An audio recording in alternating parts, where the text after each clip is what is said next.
BJP के मंगल पांडे पीछे चल रहे हैं। सिवान से मंगल पांडे पिछड़ गए, मतलब अवध बिहारी चौधरी अपनी सीट बचाने में कामयाब हो रहे हैं क्या? मंगल पांडे के लिए वैसे भी कहा जा रहा था मुश्किल है भाई, पहली बार विधानसभा चुनाव लड़ रहे हैं, कभी उनको कोई एक्सपीरियंस नहीं है। नहीं, ऐसा नहीं है। मैंने कहा ना कि ये अभी बैलेट पेपर का रुझान है।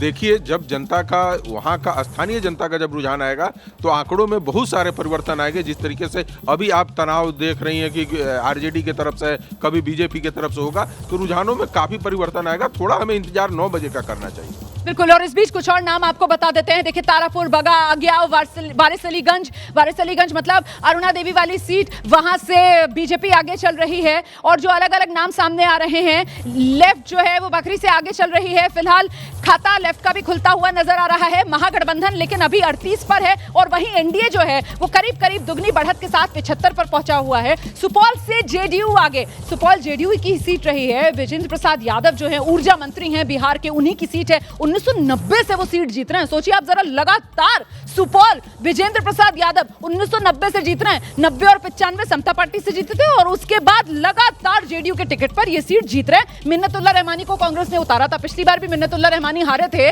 विजेंद्र प्रसाद यादव से 28,000 वोट से। बावजूद इसके कांग्रेस ने उसी मिन्नतुल्ला रहमानी को रिपीट किया। खैर, आप ये देखिए, तारापुर, बगा, बतहा बीजेपी आगे।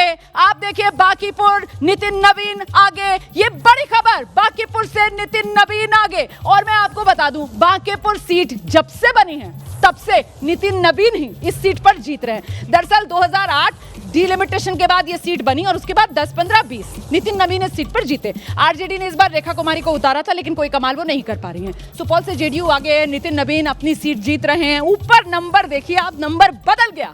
एनडीए 76 पर है, महागठबंधन 45 पर है। अन्य के खाते में 5 सीटें जाती हुई, तस्वीर लगातार बदलती हुई, तस्वीर दिलचस्प होती हुई। लेकिन एक बात जो कंसिस्टेंटली लगातार बनी हुई है वो ये कि एनडीए महागठबंधन के मुकाबले आगे। निश्चित रूप से जिस समय से पोस्टल बैलेट की काउंटिंग शुरू हुई और तब से आप देखें अब तक रुमाना लगातार एनडीए ने बढ़त बनाई हुई है महागठबंधन पर, और वो बढ़त लगभग दुगने आगे पीछे होते रहेगा आंकड़ा। लेकिन मुझे लग रहा है जिस तरह से शुरुआती ट्रेंड है, शायद शाम तक आपको यही ट्रेंड दिखाई पड़ेंगे। बड़ी खबर आ रही है, जेडीयू के विजय कुमार चौधरी सरायरंजन सीट से आगे बने हुए हैं। हालांकि आपको बता दूं कि पिछली बार 2020 सरायरंजन सीट की अगर बात की जाए, समस्तीपुर में ये सीट आती है, तो महज 3,500 वोट के अंतर से उन्होंने जीत दर्ज की थी। और इस बार फिर से आरजेडी ने वही अरविंद कुमार साहा को सामने उतारा है। तो क्या अभी कुछ हो सकता है क्या? इस बीच बड़ी खबर आ रही है, कुटुंबा से राजेश राम कांग्रेस के प्रदेश अध्यक्ष आगे। 2015, 2020 औरंगाबाद की कुटुंबा सीट पर राजेश राम लगातार जीत दर्ज करते आ रहे हैं।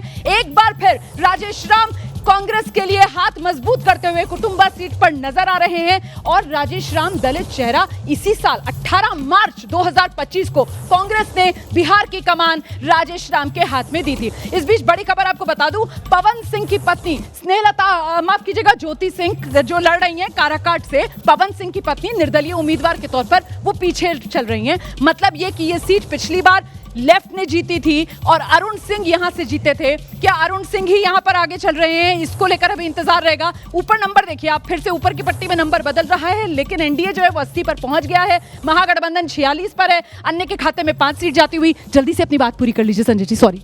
हाँ, नहीं, मैं यही बात अपनी कह रहा था कि जब से पोस्टल बैलेट की गिनती शुरू हुई, 8 बजे से पोस्टल बैलेट की गिनती शुरू हुई, और आप देखें लगातार एनडीए बढ़त बनाई हुई है महागठबंधन पर। और मुझे आश्चर्य नहीं होगा कि शाम में जब पूरे नतीजे आएंगे तो लगभग यही ट्रेंड दिखाई पड़ेगा। बिल्कुल, अब तो ऐसा लग रहा है कि यही ट्रेंड रहने वाला है। एनडीए 80 और महागठबंधन 46। मुझे तो लग रहा है कि आप आरजेडी की बात करें, मुझे तो कंपटीशन जेडीयू और बीजेपी में दिख रहा कि दोनों में से कौन ज्यादा होगा। एक चीज मैं और कहना चाहता हूं, नीचे ब्रेकअप आने लगा है सर।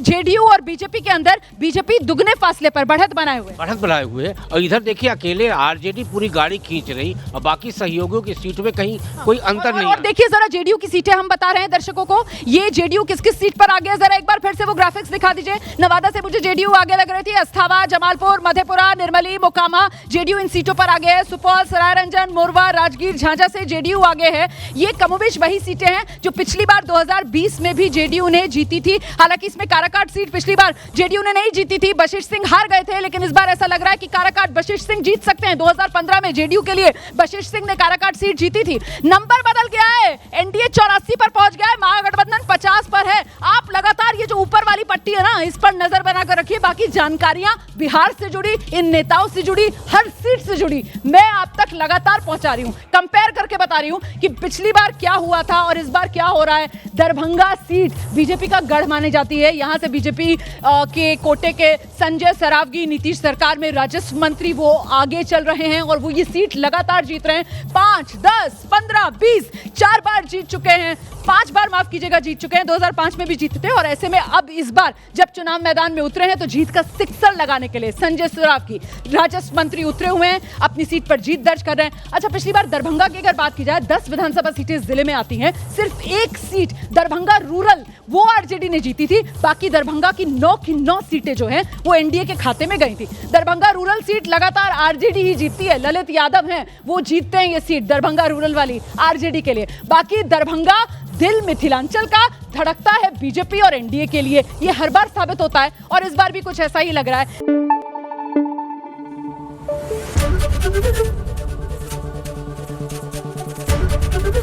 एबीपी न्यूज आपको रखे आगे।